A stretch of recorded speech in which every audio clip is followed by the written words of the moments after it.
Hello, friends and fans. This is Jason Cosmic RSSP Authority.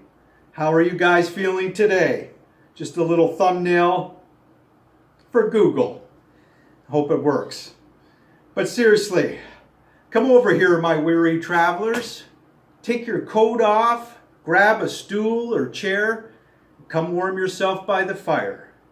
Join me, will you, for another story, as I give you my deep research, approximation, evaluation, investigation, and analysis of the black triangles.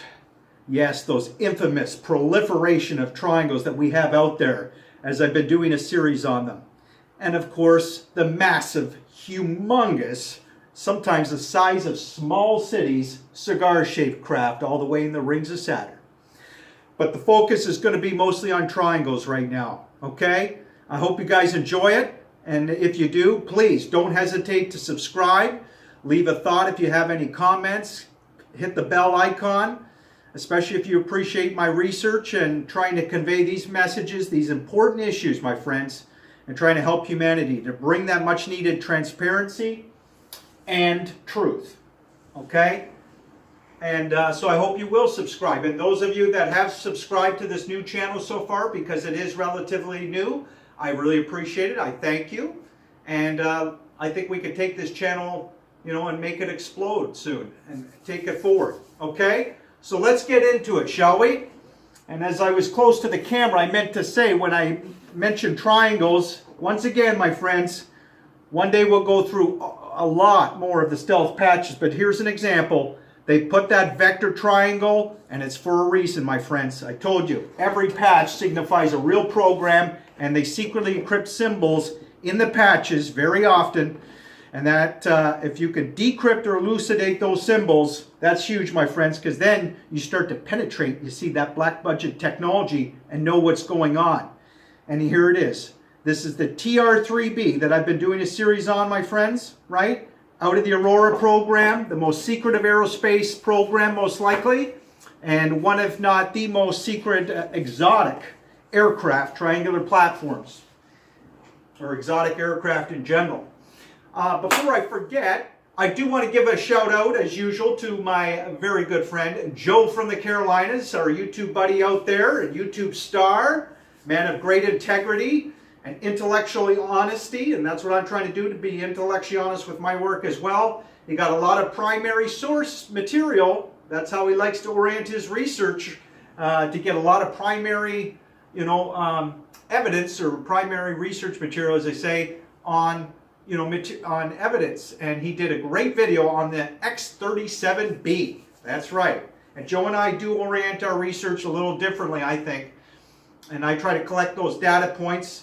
And sometimes, just like the X-37B, even with all the facts Joe came out with, and he's still going to do more videos on it and focus on the X-37B, which is great, you still, it requires some speculation, which can be very exciting, of course, in the RSSP in general, the real secret space program. But I'm telling you, my friends, we can get a lot more truth out there, break the walls of this elite secrecy, because it is out of control, my friends, and they know it's way too much. So, once again, here are the triangles. The TR-3B Estrada, baby, right out of the Aurora program. There's a lot of trillions of dollars put into these. You thought the F-35 was expensive? I said in my last video, my friends, the $163 billion over budget the F-35 is. And that's one of these so-called really sophisticated airplanes. This thing makes it look like a sandbox. I told you in the last video, the F-35 makes the B-2 bomber look like a sandbox with expenses. You can imagine the amount of money that would cost to build these anti-gravity, amazing, exotic aircraft. You talk about a high pitch of technologies, my friends. The F-35 wouldn't even compare to this, okay? This does not use air for lift. This doesn't have to use rocket fuel, hardly at all, okay? You're manipulating electromagnetism and gravity with these things. The point being, my friends, when you look at the UFO issue, right, it is a financial issue. And it's almost a material mission not to look at it, my friends, because it's the lion's share of the economy. These trillions of dollars of hardware and infrastructure, largely for UFOs, right? I mean, when you have this much government investment, this much government spending and management of the industrial economy, it's almost, again, a material mission not to look at it and talk about it, my friends. Talk about it, right? We've got to talk about it. And we've got to bring transparency and truth out there, in other words, on this as much as we can. You know, because when you got trillions of dollars of hardware flying around in our skies and up in space, that is pertinent to the manufacturing of our planet, of course.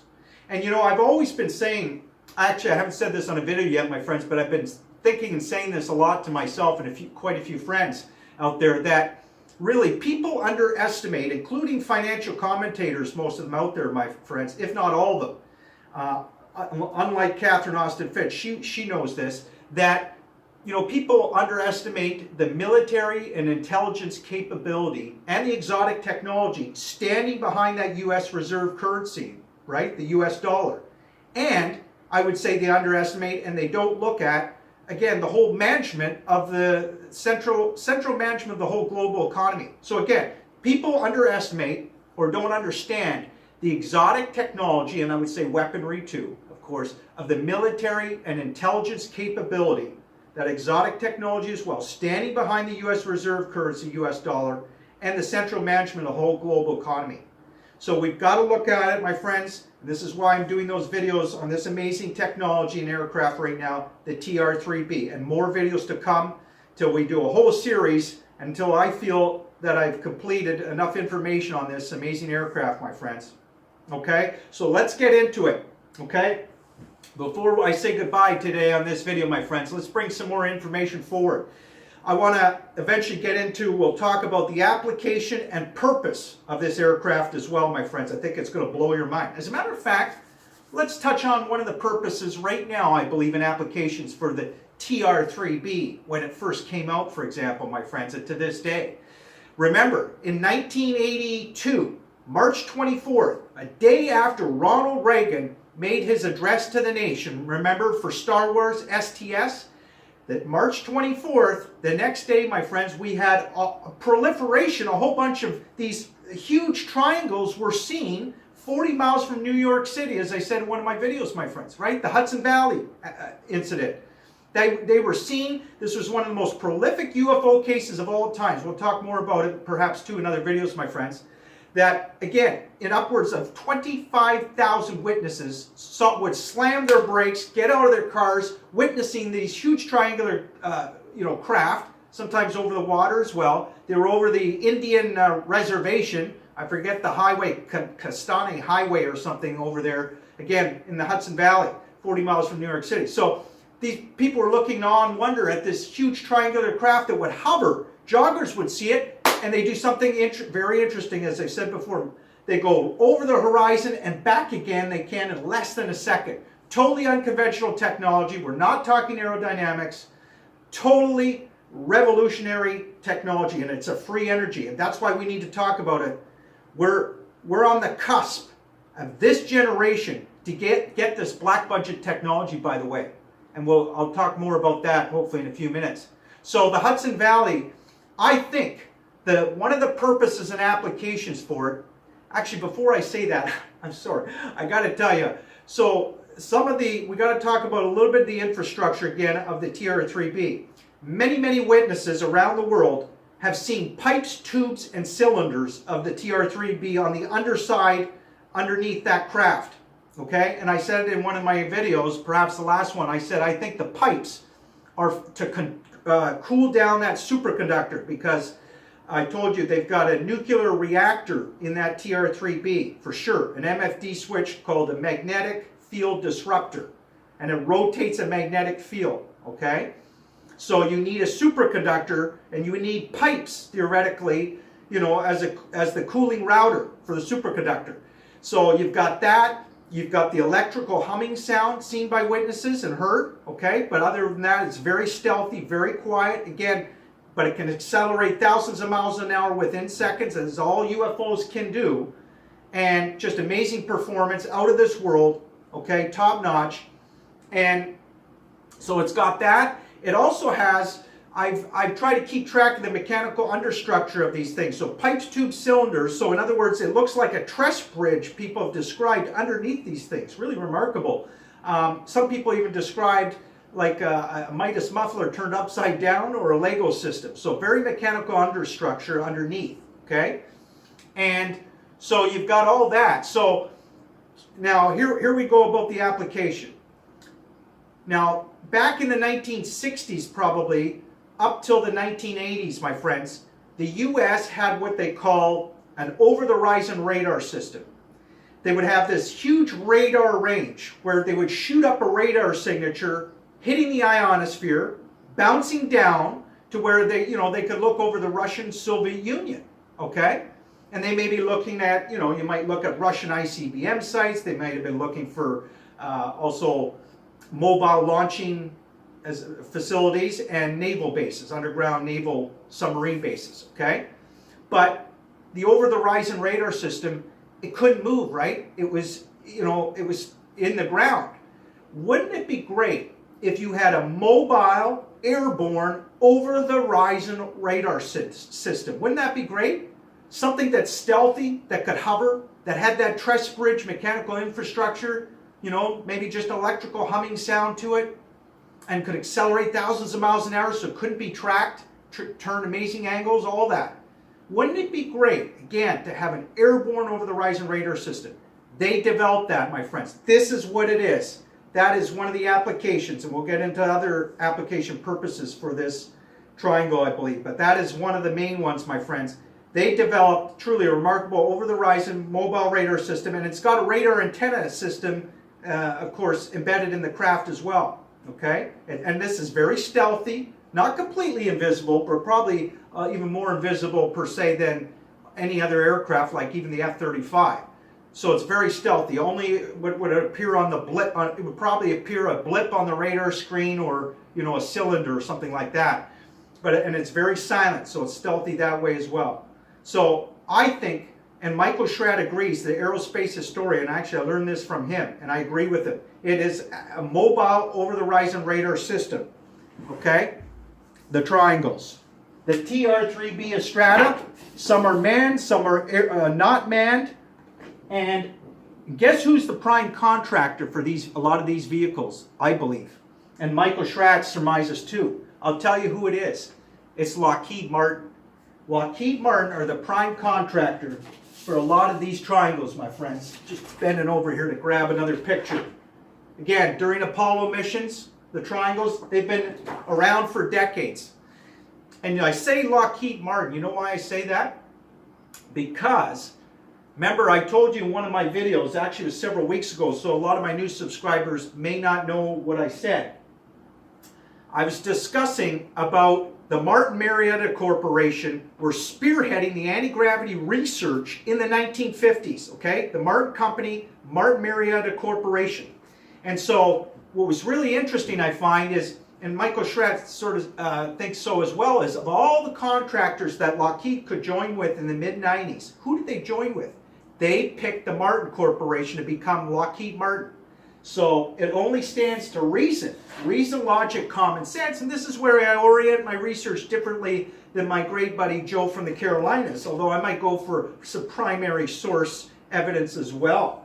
But I try to collect the data points and real history as well, and I'm telling you, reason, logic, common sense, and that's what you're about, Joe. You know that. I'm trying to do the same, that it would stand to reason, right, that Lockheed Martin is a prime contractor for a lot of these triangles, my friends. And of course, Northrop Grumman, Boeing, they're doing a lot of amazing work as well. But keep that in mind. We need to focus, of all the contractors, it's Lockheed Martin to try to get that truth and break down the walls of this crazy elite secrecy and the trillions of dollars of hardware and a lot of trillions of dollars stolen. There's a huge criminal enterprise. There's a lot of great people inside Lockheed Martin, don't get me wrong. But I'll tell you one day how I think the money's being deciphered a lot within the government system, or so-called government, within the black budget, to fund these projects, my friends. And I think it'll blow your mind, okay? So again, Lockheed Martin are funding this. So let's focus on Lockheed Martin a lot. And they're controlling a lot of the data really all the data within the federal government, because Catherine Austin Fitz tells you something remarkable, my friends. When she worked under HUD, Housing Urban Development, I remember she told dark journalists this, so important. Whenever she tried to get data from HUD or DOD or whatever it was always blocked by Lockheed Martin. And whenever she went to get the contracting paperwork that came out of HUD, it was blocked by Lockheed Martin, as well as many other various agencies within the government. So you've got a military contractor controlling the data in the federal government, my friends. That's a serious problem. And I always give credit to the contractors, though, where it's due. They made the breakthroughs, my friends. The likes of Lockheed Martin, they got the best of the best engineers and scientists, straight-laced guys. Northrop Grumman, Boeing, and some other big contractors, they've got great workers as well, and contractors. And my friends, they don't need ET as an explanation for making the anti-gravity breakthrough in the 1950s. And we're going to get more in the history of this amazing discovery, my friends. And we should have access to this amazing discoveries. There's been no real discovery since 1945, and we'll get into all that, my friends, how we've been doled out certain technologies, and from there we get innovation and application, but not real fundamental discoveries, not since 1945, and it's pathetic. And the reason being, discoveries are in the classified worlds, okay? And when somebody does come out with a discovery that is disruptive, for example, what happens? Well, you know, under national security order, we know they take the patents away, or through the actual patent process, through the patent law, you know, provisions of seizure. We got, what, 5,135 patents apparently have been seized in the American Sciences there at Washington, D.C. They tell you. I mean, it's just truly remarkable. It's terrible. So, my friends, we've got to fight the good fight. And I'm telling you, we can do it. And as Joe would say, what's your famous expression, Joe? Oh, now I forget. But anyway, let's get our power and sovereignty back, my friends. We can do it, okay? We can really do it. I know we can. And it's just going to be a disgrace if we cannot get this black budget technology in this generation. But I know we can, my friends. One of the reasons why I'm confident in it as well, not only are we having more intelligent discourse over this, especially in the alternative community, and one day we can get mainstream media to smarten up, hopefully, corporate lamestream media. But it's going to start with us, my friends. It's going to start with us. We can do it. And one of the main reasons is it's to do with the space-based economy, my friends. That's where it's at, okay? Because they know, you know, Google and Lockheed Martin, the contractors, Google, the big company, they know Google wants to mine asteroids, right? They got it past H.262 or whatever there in the Space Act in 2015, November 2015, okay?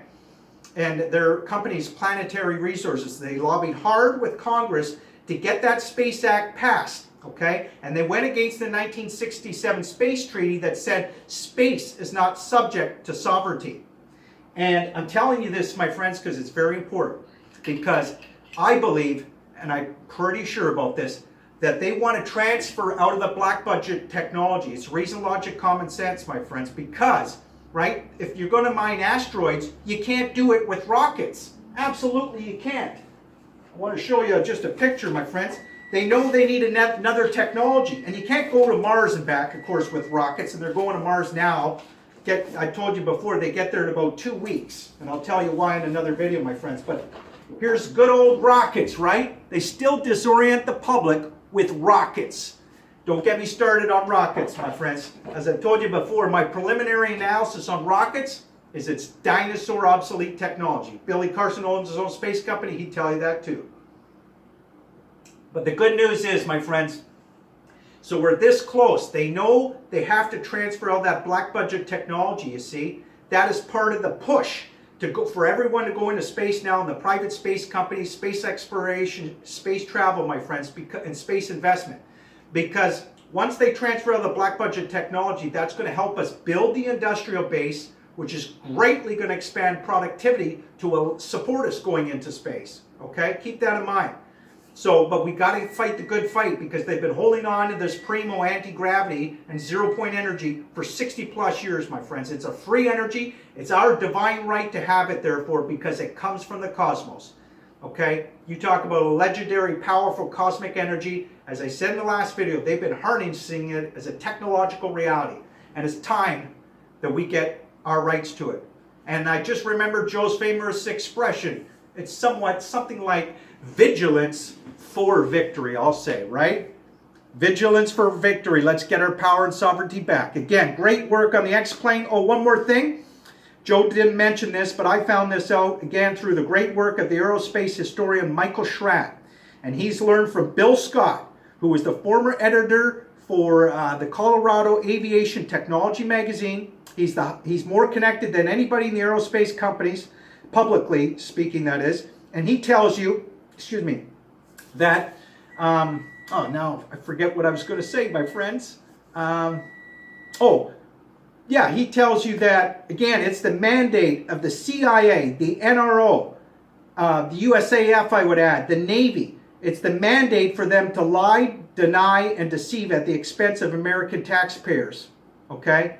And that's why it's up to us to penetrate that black budget technology, my friends, and we can do it. We can do it. So I've got to go. Have a great day. More videos to come, I promise. I hope you guys will subscribe.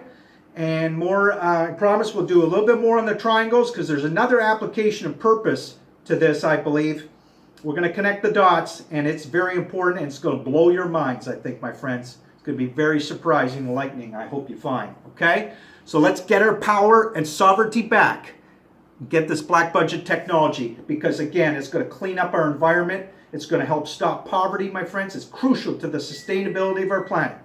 The Real Secret Space Program, RSSP, is the most important subject for those reasons and so many more. The most important subject of our times, okay? I truly believe that. Take care. Thanks for joining me on this journey. We can do this together, my friends, and make a huge difference. We can make this global change and make a profound transformative change, my friends. Absolutely we can. And get our rights to the discovery that they came through the military that they made, the Americans and those Nazi scientists, in the 1950s. It started with the Nazi scientists, and the Americans worked with them after 1947. Okay? Keep that history in mind. See you guys. Thanks.